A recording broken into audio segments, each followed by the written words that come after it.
For some reason, most writing in the cricket world today seek to be literary efforts rather than revelatory.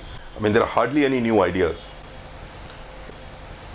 In this context, Mahinda Wijesinghe's book, Sri Lanka Cricket at the High Table, is quite a change. Besides chronicling and celebrating Sri Lanka's cricketing achievements, it also throws up many new stimulating ideas. It was Mr. Wijesinghe who first suggested the idea of a third umpire based on a camera to the ICC. Way back in 1983. Also, it was his inventive brace that showed the world that Murali could actually spin the ball even if a brace kept his elbow straight, and eventually led to a revision in the ICC playing conditions on the topic. Mr. Wijesinghe was warm and generous and invited us over to his cricket museum of a home. We spent 4 hours with him and time just flew. Here are 6 more examples of his out-of-the-box thinking.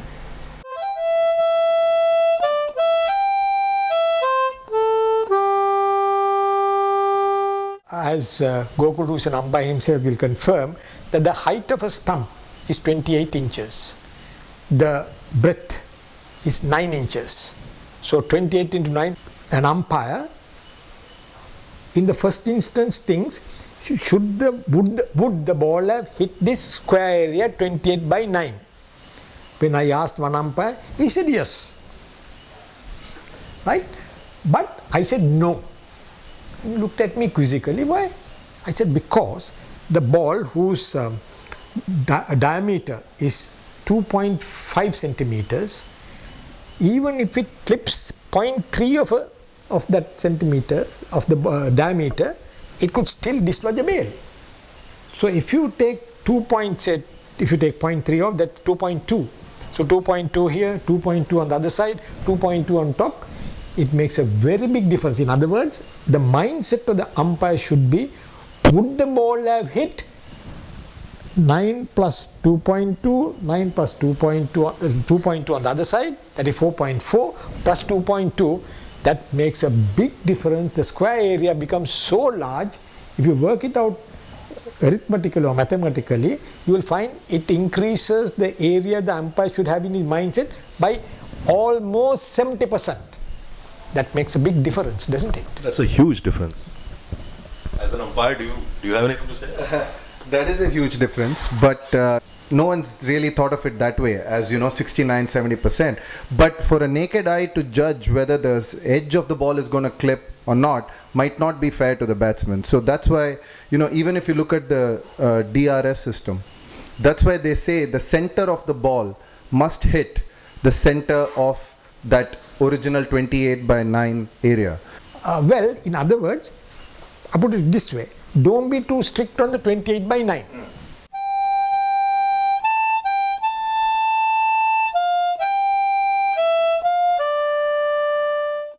You touched on a raw nerve now by talking about the DRS system. Now to me, that's one way of calling it is balderdash as far as I'm concerned. Because if you have one set of rules into one game, you must have the same set of rules operating on a match of the same, at the same level. Where do you draw the line? Sure. So, you know, this reminds me of when we were children, we used to play pickup game in our short pants, right? If there's a unreasonable neighbor or a fierce dog, we say, if you hit there, 4 and out. But the same crowd, we go to the park and play, then no 4 and out.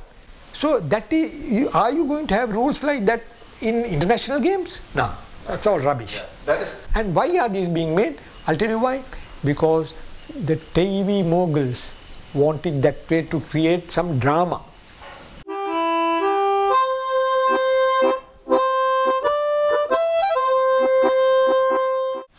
I was at one stage importing and selling cricket gear.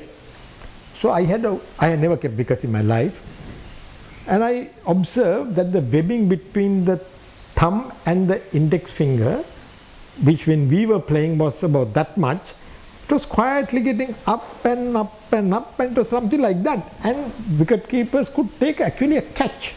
A helmet or a cap can't take a catch, but this webbing could take one.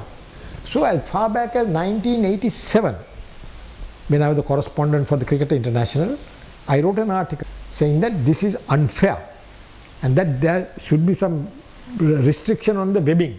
Then in 1996, I observed an article in the Cricketer magazine which I used to write to, saying that Bob Taylor has suggested that this must be stopped. So I got shocked because I had suggested much earlier.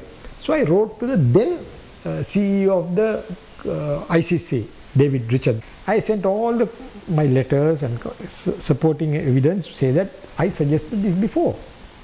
Then David writes back to me, that letter is also in my book, saying that thank you for your attachments and this and that. In fact, Bob Taylor had been canvassing this from last year. That is, the letter he did in 96, which means 95.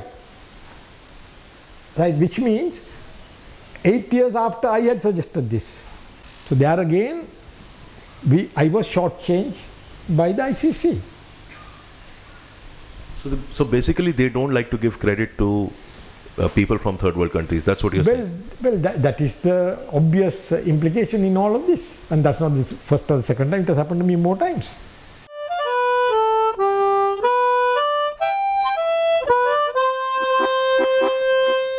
You take the instance when Gilchrist used half a squash ball in his glove.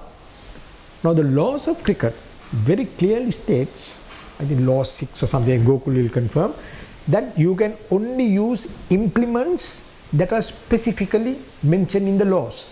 And there is no mention of a squash ball being mentioned. It says about bat, ball, stumps and something. Right? Then you might turn around and say, then what about wicket keepers used to have a piece of beef or something? That is actually to prevent injury.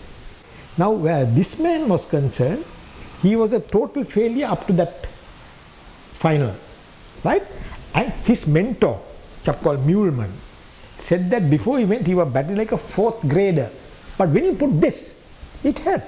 Because there are some aerodynamics or some technical thing, but which helps to give more leeway to when you hit the ball.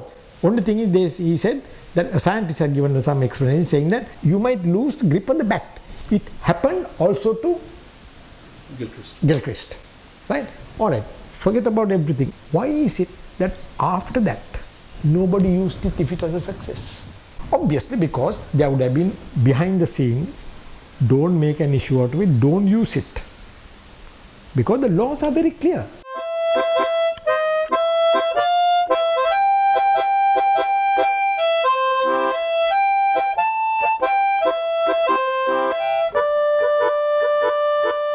If a batsman handles the ball with the intention, according to the umpire of course, of preventing it from hitting the stumps, not only should it be given out, the credit of that particular delivery should be given to the bowler.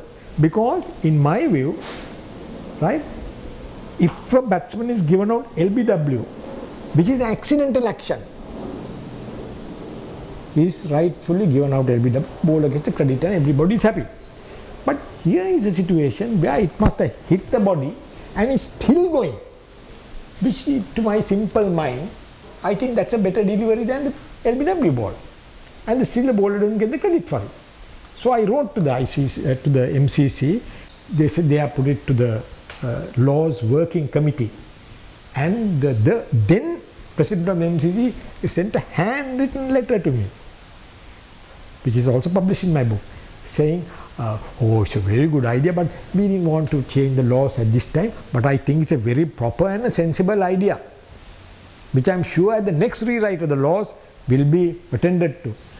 I am still waiting.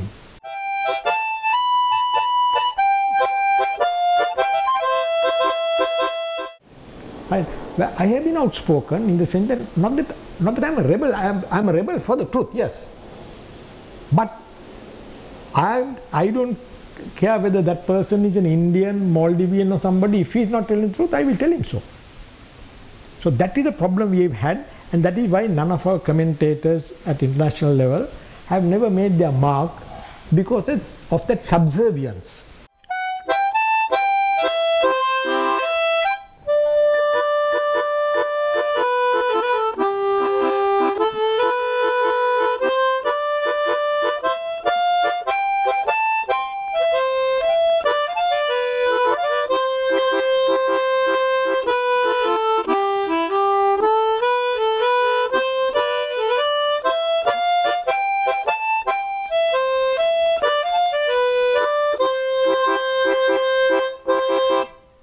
this song is called, in Sinhalese it is Bilinda Nalave Ukule. That is, an infant is being put to sleep on the lap of a mother.